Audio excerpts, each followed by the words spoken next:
I'm Tim Melke with better picks in just a few clicks. So for this lighting, we have our main light off to the side, about 3/4 from the camera, and it's up a couple feet above Abby's head. And shining down, you can see the light comes forward, and it actually creates a little triangular pattern on the face.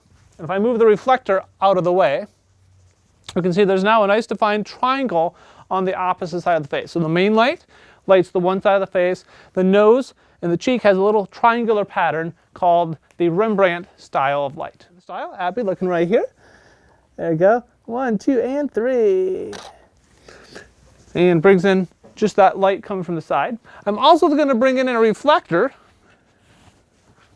to help cover some of the shadows a little bit. So it helps to make it not so dark on the dark side of the picture. And that we'll see the difference here is adding a lot less shadow on the other side.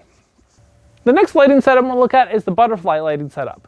The idea comes from the butterfly, which has then a little bit of a pattern underneath the nose. You can see here in Abby, there's a little bit of shadow underneath the nose.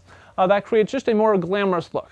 Butterfly lighting is used a lot in makeup, commercial, portraiture that's kind of a more glamorous fashion style, but it can also make an interesting portrait that isn't maybe quite as glamorous.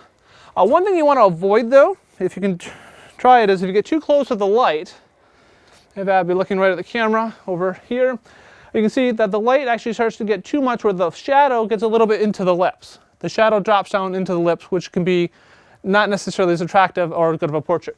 So typically you want to have the light a little bit further back so that shadow falls underneath, of course, but it's not going to be necessarily falling into the lips. Also, the eye sockets will get what I call raccoon eyes. It says this dark pocket under the eyes. We want to at least see the eyes. We want to see the eyes of Abby and be able to highlight those as part of the portrait. Let's take a look, see what that looks like.